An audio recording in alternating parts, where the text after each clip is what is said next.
오늘은 이 본문의 말씀을 가지고 문 안에 풍성한 생명이라는 제목으로 말씀을 증거하겠습니다.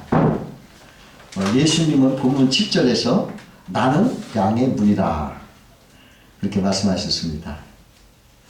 전에 제가 그 어느 아는 분의 집을 방문했었습니다. 문을 열고 이렇게 들어갔더니 넓은 마당에 아름다운 꽃들이 풍성하게 있고 한 번도 보지 못한 희귀한 꽃들도 많이 있어서 참 인상 깊게 보았어요. 문을 사이에 두고 문 밖과 문 안이 너무 대조적인 거예요. 전혀 새로운 세상 같은 느낌을 받았습니다.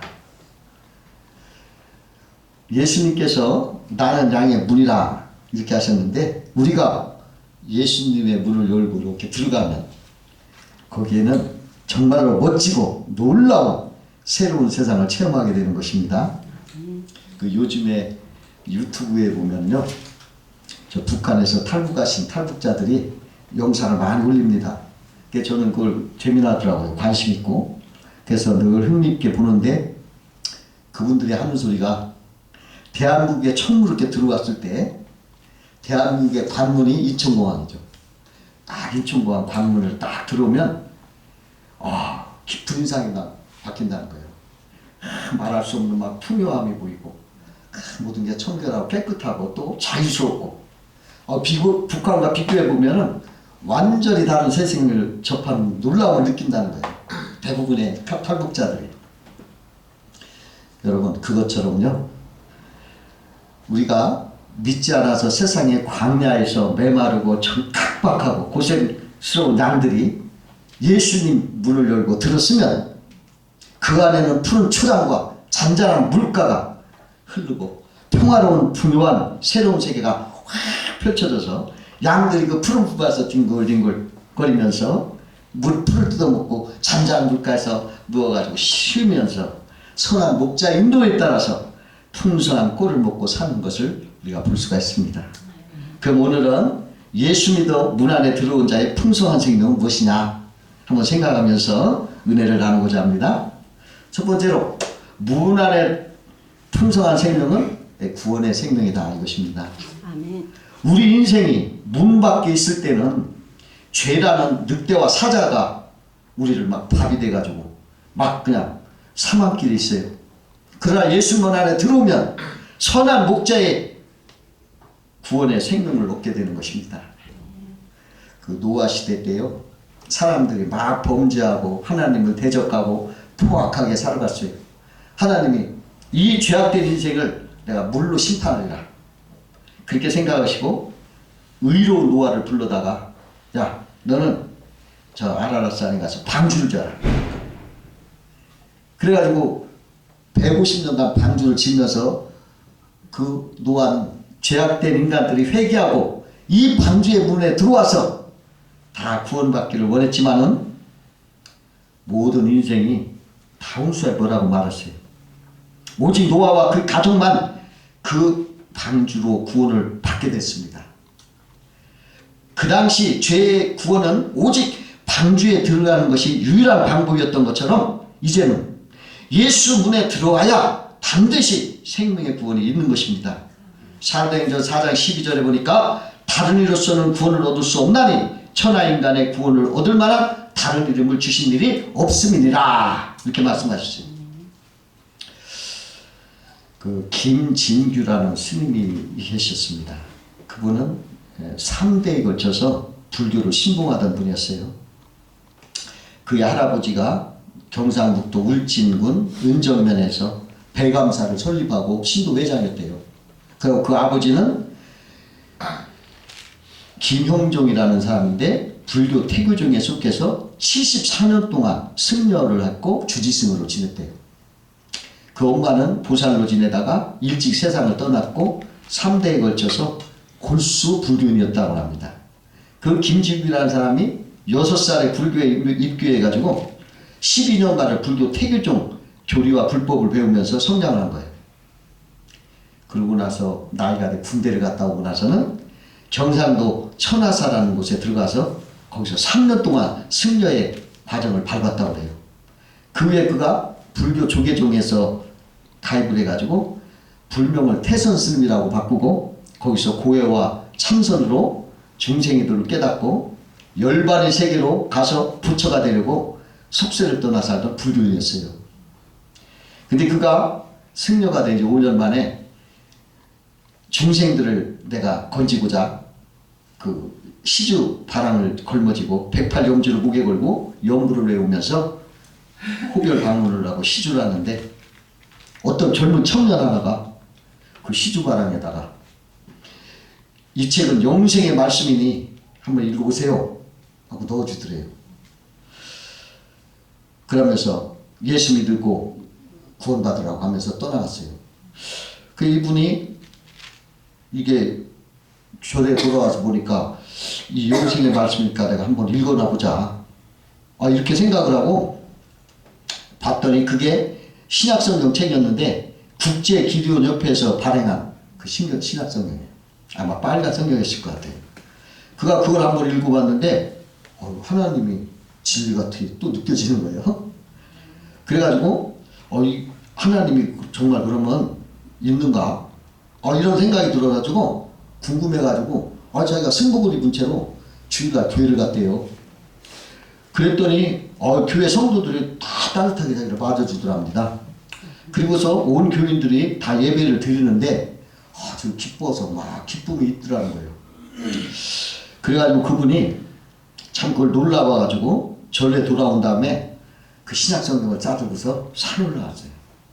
산을 올라가지고 바위 틈에다가 자리를 정하고 하늘을 향해서 하나님 제가 일주일 동안 금식을 하고 성서를 읽겠사오니 하나님이 살아계시고 성령이 살아계신다면 한 번만 나타내 보여주십시오.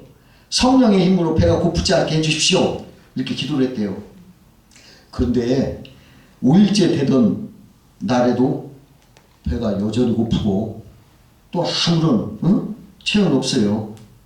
그러니까 내가 하룻밤만 더 자버리라. 그리고 더 체험 없으면 내가 그냥 절간으로 다시 가겠노라고. 그러고서 진짜 잠을 잠깐 청했는데 꿈속에서 음성이 들리기를 너는 지금 한치 앞에서 너를 해치려는 뱀도 못 보면서 하나님을 보여달라고 하느냐?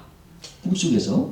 그러니까 보니까 뱀이 가만 그 까치 독사가 자기를 향해서 대면더라고요.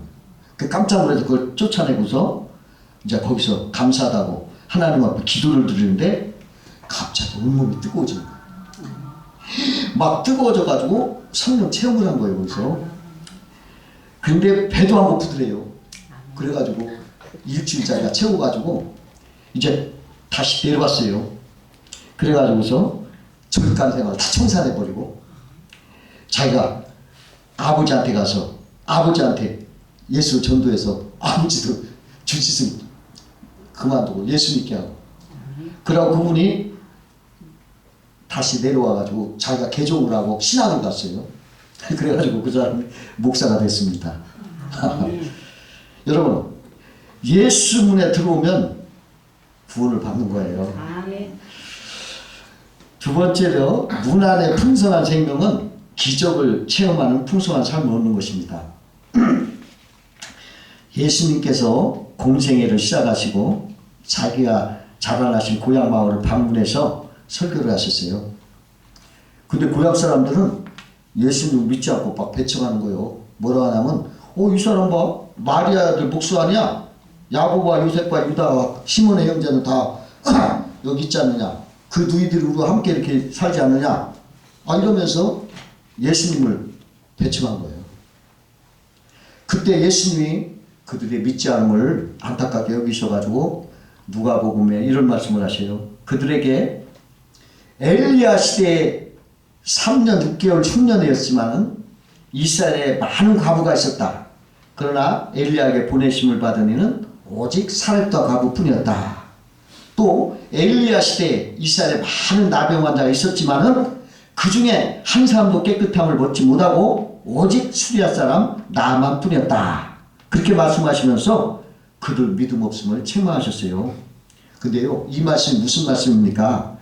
너희들 예수 믿으면 엘리야 시대에 사렙과 과부가 그 지독한 기근에서도 엘리야를 믿고 나니까 밀가루에서 밀가루가 솟아오르고 기름통에서 기름을 솟아서 계속 그 생명을 이어가지 않았느냐 그 말을 하신 거예요. 니도 나 믿으면 그런 기적을 볼 텐데. 또 엘리사 시대에 그냥 온몸에 문둥병으로 그냥 나만 장군은 고민이 많았잖아요. 근데 나만 엘리사를 찾아가지고 하니까 너 7번 목욕하라. 그러니까 7번 목욕해가지고 온몸이 싹 나가지고 어린아이 살같이 변해서 치료받은 걸 말하는 거예요. 그러니까 예수님의 말씀은 너희들 나를 믿으면 엘리야와 엘리사의 이러한 기적을 체험할 텐데 이라는 말씀을 하신 거예요. 엘리야와 엘리사는 예수님의 모형이에요. 그림자예요. 네? 모형이에요. 예수님의 그림자. 근데 그림자와 모형일지라도 그렇게 풍성한 영광을 나타내는데 그 실체 되시는 예수님이야 오죽하겠느냐 이거요. 얼마나 영광스럽게 기적을 나타내겠느냐 이거예요. 지금도 말이죠. 과연 세계 20억 인구의 기독교는 20억이라고 할 수가 있어요. 근데 오늘도 예수 믿음으로 그들이 놀라운 기도 응답을 받고 체험을 받고서 지금도 현대판 기적이 막 전 세계에서 일어나는 것을 우리가 볼 수가 있는 거예요. 여러분 예수 그리스도를 믿으면 여러분 풍성한 하나님의 기적과 이적을 체험하며 인생을 풍성하게 살아가는 거예요. 조지 밀러 같은 사람은 5만 번 응답 받았대요. 5만 번. 여러분 하나님이 살아계셔 지금도 엘리야와 엘리사와 같은 기적들을 지금도 베풀어서 우리 인생들을 다 풍성한 삶으로 인도하시는 것을 여러분 꼭 믿으시기 바랍니다. 세 번째로 문 안의 풍성한 생명은 십자가 은혜가 임한다 이것입니다. 예수 안에서 예수 문 안에 들어오는 사람은 십자가의 은혜가 임해요. 십자가 은혜는 뭐냐? 최고의 은혜인데 뭐냐면 죄에 대해서는 예수와 함께 죽고 의에 대해서는 예수와 함께 산다 이것입니다. 결국 무슨 말이냐면 우리 인생에 붙은 죄라는 딱지를 떠나버리고 의라는 좋은 걸 붙여줬다는 거예요. 내가 예수 믿으면 우리 몸에 죄라는 나쁜 걸 떼내고 의라는 좋은 것이 붙어지는 거예요. 그게 십자가 은혜예요. 아담 이후 사람은 누구나 죄라는 그런 딱지를 붙이고 태어납니다. 그래서 저주 속에 살고 있어요. 그 죄라는 딱지 때문에 모든 인생은 그 괴로움을 당하고 있습니다. 근데 그걸 떼내주시고 의를 붙여준다는 거예요. 제가 어렸을 때 저희 동네 옆에 사는데 그 저보다 한 3살이나 4살 많으신 그런 형벌 되는 사람이 있었어요. 내가 어릴 때. 근데 그 사람은 이 머리에 이렇게 그 당시 따무시라는 거예요. 가려운 따무시가 나가지고 그냥 그 병이 붙어가지고 그 머리를 보면은 그냥 머리를 깎았는데 그냥 불구스러운 그냥 불구죽죽한 액체 같은 약을 그냥 진득진득 크게 바르고 다니는 거예요. 그 옆에 가면 그냥 약 냄새가 막 코를 찔러 진동을 해. 그 이렇게 보면은 그것 때문에 그 본인은 그냥 언제든지 그냥 아주 죽을 상이고 그 부모까지도 그냥 괴로워하는 거예요. 그게 잘 안 낫더라고요. 몇 년을 둬도 그냥 그대로예요. 그냥 얼마나 고생해요. 죄라는 건 바로 그런 거예요. 그 나쁜 것이 죄라는 건 그런 거예요. 그것 때문에 그냥 얼마나 저주스럽고 그냥 고통스러운지 몰라. 죄라. 근데 그걸 떼준다는 거니까요. 뭘로? 십자가로. 십자가로 그걸 떼줘버리고 거기에다가 이제 좋은 걸 붙여줘. 좋은 게 뭡니까? 아름다운 거, 향기로운 것, 건강한 거, 치료된 좋은 거예요. 건강한 걸 붙여준다는 거예요. 얼마나 좋아요. 그 나쁜 거 떼내주고 좋은 걸 붙여준다는 것이 크리스찬들의 복입니다. 십자가 은혜가 그거예요. 예수 믿으면 예수 십자가의 은혜로 나쁜 거, 그 따무시 같은 나쁜 거, 그 나마자 그렇게 문둥이 같은 나쁜 거 그런 거 떼버려 주시고 좋은 거 남아장군의 그 문둥이사 어린아이 살처럼 좋은 거 아름다운 거 향기로운 거 좋은 걸 붙여주는 거예요. 얼마나 진공합니까? 이게 최고의 은혜 아닙니까? 여러분 우리가 태어날 때부터 아담 이후로 누구나 죄딱지를 붙이고 태어나잖아요. 그것 때문에 누구나 저주스럽고 고통스럽지만 이제 예수 십자가 그것을 죄를 떼버리고 거기다가 예수의 부활의 의를 붙여서 이제 우리는 복닥지를 붙였다는 거예요.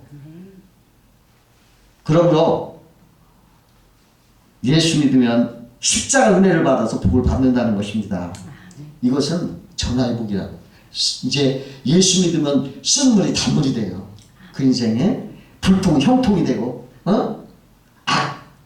악취 향취가 되고 독은 약이 되고 슬픈 한숨은 기쁜 찬송이 되고 모든 괴악한 것은 아름다운 것이 되고 모든 나쁜 것은 모든 좋은 것으로 전화위복을 시켜주신다는 거예요. 여러분 이 기독교는 전화위복의 종교예요. 그래서 이 십자가는 전화위복의 은혜예요. 십자가 은혜는 전화위복이에요. 여러분 이걸 활용하시고 살아야 돼요. 우리는 이 믿음으로 이것을 늘 입술로 시인하셔야 돼요. 끊임없이 긍정적인 십자가 은혜를 여러분 말하셔야 돼요. 나는 시간 있을 때마다 늘 긍정적인 말을 한다. 쓴물이 단물이 됐다. 기근은 풍년이 됐다. 구부러진 펴졌다. 악은 선이 됐다. 독은 약이 됐다. 계속 얘기합니다. 왜? 십자가 은혜가 그걸 가르쳐주고 있어요. 내가 잠 안 들 때는 그거예요. 잠 안 오니까 기쁘다. 내가 요거 좀 하나님 은혜를 십자가 은혜 말하자. 쓴 것이 단 것이 됐다. 형통, 불통은 형통이 됐다. 잠 안 오니까 막 그걸 얼마든지 할 수 있으니까 너무 좋은 거야. 그러다 보면 내가 어떻게 잠이 잘 자는지 몰라. 수면제 먹을 필요가 없어. 그 얼마 안 하면 푹 자요. 여러분 해보세요 한번. 슬픔은 기쁨이 됐다. 하여간 나쁜 거 다 좋은 걸 됐다고 바꿔봐서 그 십자가 은혜를 얘기하세요. 잠 안 오면 나 잠 안 오네 하지 말고 이거 고맙다. 감사하다. 하나님 이거 나보고 십자가 은혜 말하라고 하는구나. 그냥 슬픔은 기쁨이 됐다. 불통은 형통이 됐다. 독은 약이 됐다. 구부러진 건 펴졌다. 나쁜 거 다 좋은 거 됐다고 얘기해보세요. 얼마 안 가면 잠이 팍 자요. 왜냐하면 마귀가 싫어하나 봐. 그건 농담이고요. 어쨌든 제가 잠 안 오면 아주 그것 때문에 내가 오히려 기뻐한다니까. 그러다 보면 나가 어느새 잠자고 어느새 그래요. 여러분 꼭 한번 실험해보세요. 늘 시간 날 때마다 십자가, 나는 항상 십자가가 빛이 붙은 걸로 생각을 해요. 내 혼자 생각에 십자가 내 이마에 붙어서 죄 죽고 묵살았어. 여기에 쓴물은 단물되고 기근 모든 나쁜 건 거기 와서 다 죽고 좋은 것만 싹 퍼지는구나. 여러분 이게 십자가 은혜예요. 여러분 은혜 받으시기 바랍니다. 아멘. 네 번째로 문 안에 풍성한 생명은 헛되지 않은 인생의 생명이 된다는 거예요. 헛되지 않은 인생이 산다는 거예요. 시편 127편 1절과 2절에 보니까 여호와께서 집을 세우지 아니하시면 세우는 자의 수고가 헛되며 여호와께서 성을 지키지 아니하시면 파수꾼이 깨어있음이 헛되도다. 너희가 일찍 일어나고 늦게 누우며 수고의 떡을 먹음이 헛되도다. 이렇게 말씀하셨어요. 주님 없는 삶은 헛되고 허망한 삶이에요. 여러분 이번에 우리나라 큰 부자 되시는 분이 고인이 되셨잖아요. 그분이 남긴 편지가 있었는데 이렇게 읽어보니까요. 아니 세상에 그분이 막 아쉽고 후회스럽고 자기가 실패했다고 막 이렇게 언급이 돼요. 내가 볼 때는 그보다 더 부자가 없잖아요. 만족할 수 없는 그런 상황 같은데도 그 사람은 인생의 헛된 것에 대해서 무상한 아쉬움이 막 짙게 묻어나온 글을 남겼더라고요. 왜 그렇습니까? 진리를 떠나 살았기 때문에. 아무리 위대한 인간도 예수 진리를 떠나면 헛된 거예요. 아쉬움이요. 후회가 넘치는 거예요. 실패를 느끼는 거예요. 그러나 주님 안에서 살면 만족하며 찬양하는 것입니다. 여러분 우리나라 김한란 박사가 계셔요. 그분은 이렇게 말을 했어요. 야 내가 죽거나 절대로 울지 마라. 장송 부르지 마. 장송가 부르지 마. 하나님 앞에 내가 천국 입성하니까 여러분 감사 찬송을 힘차게 부르다고. 감사합니다 하고 천국 입성하셨어요. 예수 믿으니까 그래요. 기쁨으로 막 그걸 이겨 살았어요. 주 문 안에 들어오는 사는 사람은 인생이 헛되지 않고 만족하며 승리하는 찬송을 드리며 사는 것입니다. 성 어거스틴은 이런 말을 했어요. 사람의 마음속에는 커다란 구멍이 있어서 세상의 어떤 것으로도 그 구멍을 채울 수 없지만 오직 우리를 창조하신 예수님만이 채울 수가 있다. 아주 유명한 말이었어요. 오직 예수 안에서 완전한 만족을 얻을 수가 있어요.